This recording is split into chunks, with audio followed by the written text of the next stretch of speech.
14 अगस्त का दिन आने में अभी कुछ दिन बाकी थे और लोग 14 अगस्त की तैयारियों में मसरूफ थे। 14 अगस्त के लिए कपड़ों की दुकान पर भी लोगों का रश था, जबकि हर तरफ लोग 14 अगस्त के स्टॉल लगाकर खड़े थे। बिट्टू ये देखकर बहुत खुश होता है और वो इस खुशी में घर पहुंचता है। अम्मी अब्बू जान, मेरे दिमाग में एक बहुत जबरदस्त कारोबार का आइडिया आ गया है। कौन सा आइडिया आ गया है तेरे दिमाग में बेटा? अब्बू जान, 14 अगस्त आने वाली है। लोगों ने जगह जगह पर स्टॉल लगाए हुए हैं। क्यों ना मैं भी 14 अगस्त का स्टॉल लगाऊं? लोग झंडियाँ और झंडे मुझसे अच्छी मकदार में खरीदेंगे। हाँ बिट्टू जी, ये तो बहुत अच्छा काम है। मैं तो घर घर जाकर अपने दोस्तों को कहूँगी कि वो 14 अगस्त के लिए झंडे और झंडे मेरे शोहर की दुकान से खरीदें। तो ठीक है बेगम, मैं स्टॉल लगाता हूँ, तुम मार्केटिंग करना। 14 अगस्त पर अच्छी कमाई करेंगे। फिर अगले दिन से बिट्टू 14 अगस्त का सामान रखकर अपनी दुकान पर बैठ जाता है। आ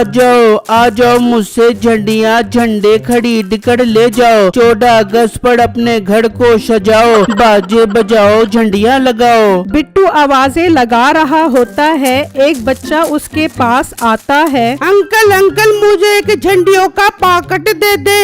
बेटा, एक पैकेट 500 रुपए का है। मुझे तो फ्री में चाहिए, वरना मैं अपने अब्बू को जाकर बता दूंगा कि मोटे पेट वाले अंकल मुझे फ्री में झंडियाँ नहीं दे रहे। वो आपको मार मार के झंडे में डालने वाला डंडा बना देंगे। अजीब बदतमीज बच्चे हो तुम। चलो भागो यहाँ से, कोई झंडी नहीं है। अंकल बच्चू, अब तो तेरी खैर नहीं, मैं भी अपने अब्बे को लेकर आता हूँ। वो बच्चा वहाँ से चला जाता है और अपने घर पहुँच जाता है। अम्मा अब्बा, मैं एक मोटे अंकल के पास झंडियाँ लेने गया था, उसने मुझे मार मार कर भगा दिया। ये कौन है जिसकी तेरी हिम्मत के मेरे चांद जैसे बेटे को हाथ लगा बे? नसीबो बेटा, इसे चांद कहकर चांद की तौहीन तो ना कर। पता नहीं इसकी बारी में तू कौन सी तामिल फिल्में देखती रही है जो ऐसा न्याणा पैदा हुआ है। अम्मा खबरदार, जो तूने मेरे बेटे को कुछ कहा तो देखा नहीं, इस दुकानदार ने मेरे बेटे को मार के भगाया है। मैं खून पी जाऊंगी उसका।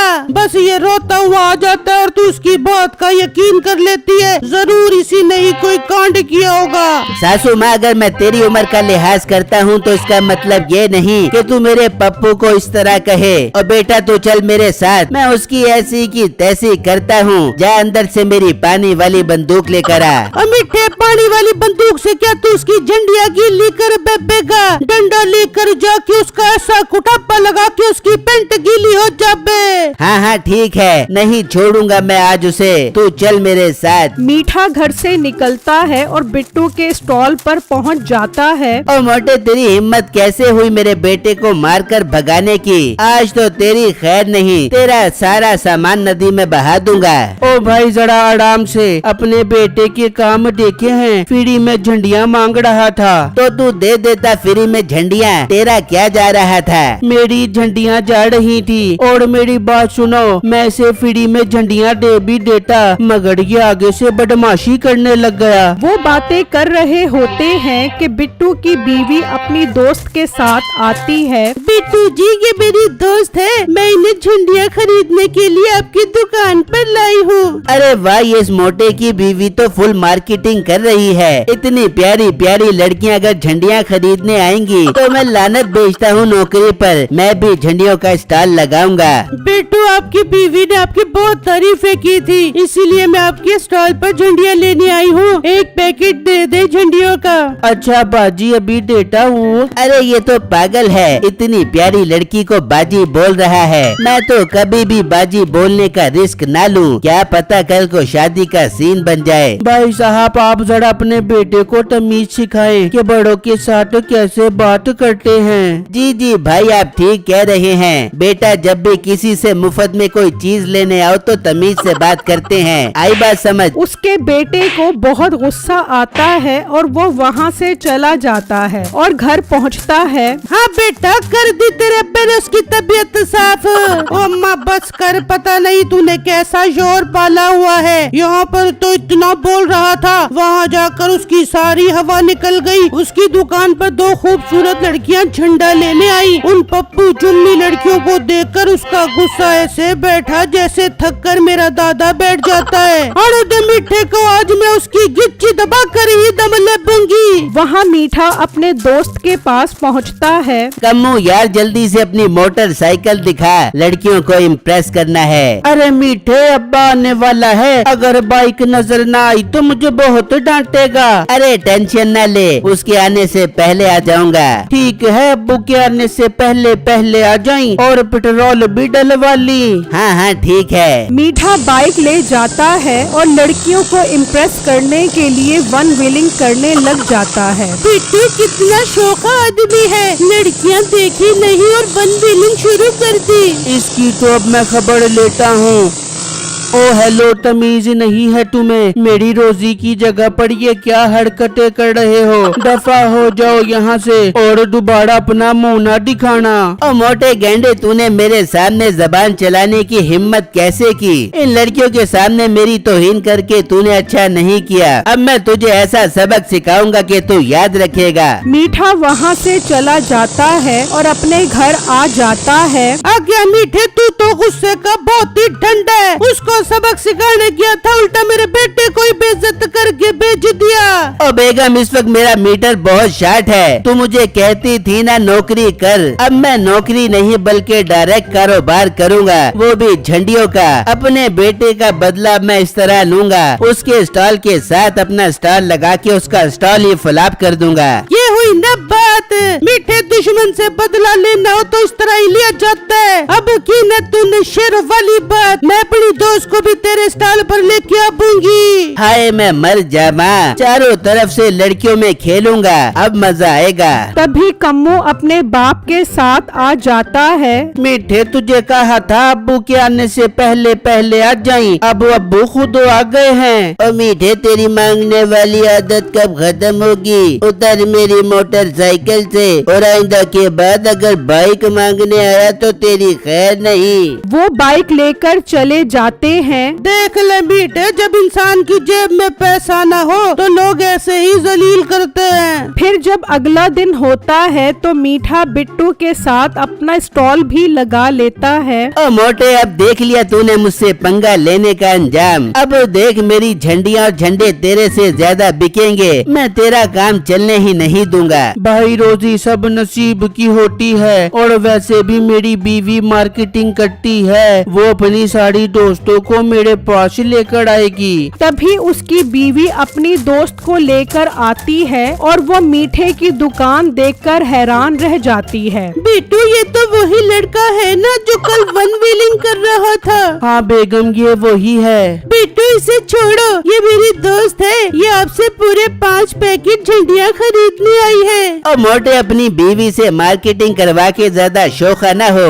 मेरी बीवी भी मेरे लिए मार्केटिंग कर रही है, वो भी अपनी खूबसूरत खूबसूरत दोस्तों को मेरे पास लेकर आएगी। तभी नसीबो अपनी दोस्त को लेकर आ जाती है। और मीठे, मैं अपनी दोस्त को लेके आ गई हूँ। बेच दे इसे अपनी दुकान की झंडियाँ और झंडे। ये दोस्त कम, इसकी माँ ज्यादा लग रही है। अरे रुक साड़ा खड़ी, मेरी मुँह क्या देख रही है? बता मेरे शोहर को क्या खरीदना है? ओ बेगम, ये तेरी दोस्त है? हाँ मीठे, ये मेरी बचपन की दोस्त है। अच्छा नसीबो, इसे देखकर तो लग रहा है तेरा बचपन काफी पुराना है। खैर बाजी, आप बताएं क्या शॉपिंग करनी है? वे भाई, आधा पैकेट झंडियों का दे दे और कीमत जरा कम लगाई, मेरा बजट जरा कम है। बाजी, बजट तो कम है लेकिन आपका वजन काफी ज्यादा है। बिट्टू और उसकी बीवी को मीठे पर बहुत हंसी आती है, जिसकी वजह से मीठे को उन पर और ज्यादा गुस्सा आता है। शाम में बिट्टू अपनी फैमिली के साथ घर पर बैठा होता है। कैसे कह रहा था मेरी बीवी भी अपनी खूबसूरत दोस्त को लाएगी, और जब वो आई तो कितनी मोटी थी। हाँ बेगम, दूसरों के साथ जलन करने वाले लोगों के साथ ऐसा ही होता है। अच्छा बिट्टू, कल मैं अपनी एक दोस्त और उनके अब्बू को लेकर आऊंगी। वो बहुत अमीर है, आपसे बहुत सारी झंडियाँ खरीदेंगे। क्या बेगम, सच में? फिर तो हमें बहुत प्रॉफिट हो जाएगा।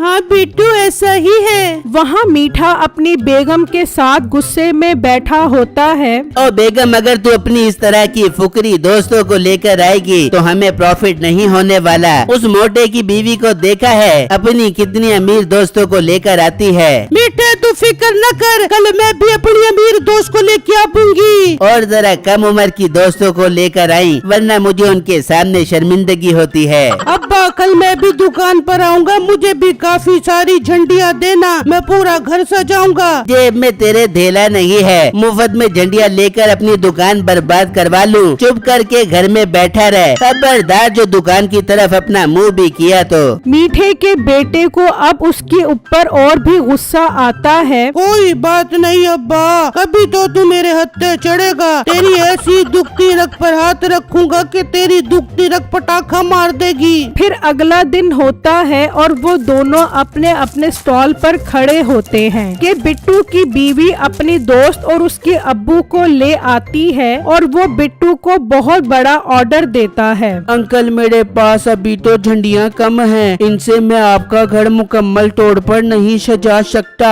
हाँ मैं कल बहुत सारा माल ले आऊँगा और फिर आपका पूरा घर सजा दूंगा। ठीक है बिट्टू, तुम कल से तैयारी करो। इस बार मेरा घर सबसे अलग नजर आना चाहिए ताकि बच्चे बुजुर्ग हर कोई घर में झंडियाँ लगी देखकर खुश हो जाए। अंकल आप बेफिक्र हो जाएं, आपको कोई शिकायत का मौका नहीं दूंगा। मीठे को ये सब सुनकर बहुत जेलसी होती है कि बिट्टू को इतना बड़ा ऑर्डर मिल गया है। वो गुस्से में घर आकर अपनी बीवी को बताता है, मीठे मेरे से बर्दाश्त नहीं हो रहा, वो 2 कौड़ी का लड़का हमारी बराबरी कर रहा है। तू कोई ऐसा काम करके वो ऑर्डर तेरे पास आ जाए।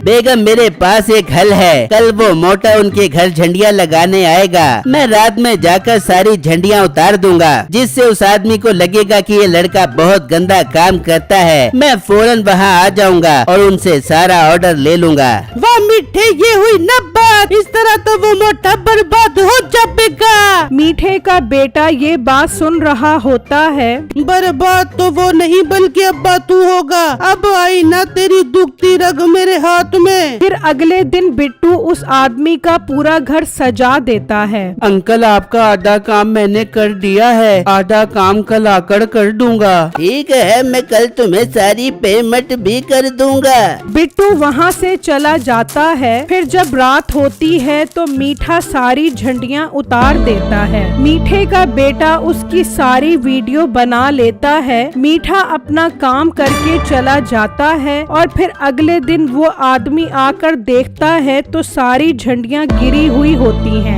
उसे बिट्टू पर बहुत गुस्सा आता है। बेटी देख लिया तूने, ये तेरी दोस्त के शोहर ने काम किया है। सारी झंडियाँ एक रात में ही गिर गई। मुझे तेरी बात ही नहीं माननी चाहिए थी। तभी बिट्टू और उसकी बीवी सामान लेकर आ जाते हैं और सारी झंडियाँ गिरी देखकर हैरान रह जाते हैं। लड़के ये काम करके गए हो तुम, एक ही रात में सारी झंडियाँ गिर गई तुम्हारी। अंकल ये कैसे मुमकिन है? मैं तो बहुत मजबूती से झंडियाँ लगा कर गया था, फिर ये कैसे गिर गई? तभी मीठा और नसीबो भी आ जाते हैं। मैं बताता हूँ कैसे गिर गई। अंकल ये 2 नंबर इंसान है, गंदे और सस्ते काम करता है और पैसे डबल लेता है। और मोटे डायन भी एक घर छोड़कर अपना वार करती है। तो ये तो तेरी बीवी की दोस्त का अब्बू है। इसके साथ तो तुझे ऐसा नहीं करना चाहिए था। तेरे से अच्छा और मजबूत काम तो मैं करता हूँ। तुम सही कह रहे हो, मैं ही पागल था जो इसे इतना बड़ा ऑर्डर दे दिया। अब तुम दोनों मेरा मुंह क्या देख रहे हो? दफा हो जाओ यहाँ से।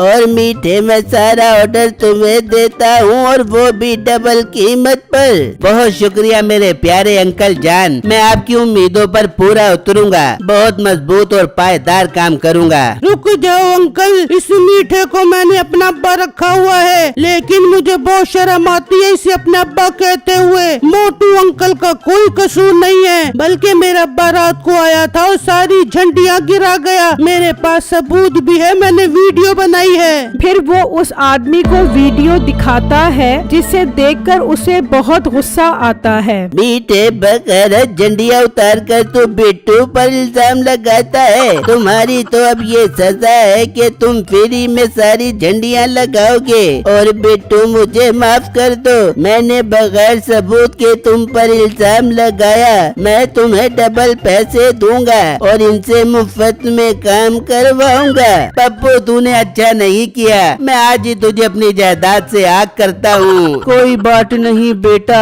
अगर ये तुम्हें आग कर रहा है तो तुम मेरे साथ चलो, मैं तुम्हें बहुत सारी झंडियाँ भी दूंगा और तुम मेरे साथ रहना। बिट्टू अब्बू जान, अब मैं आपके साथ रहूंगा ना मेरे बेटे। मैं यहाँ की झंडियाँ लगा कर तेरे बाप को ठिकाने लगा कर घर आती हूँ, तू घर चल। बिट्टू अब्बू जान, मैंने इनके साथ नहीं जाना, मैं आपके साथ ही जाऊंगा। फिर वो बिट्टू के साथ चला जाता है और मीठा और नसीबो वहाँ झंडियाँ लगाते हैं।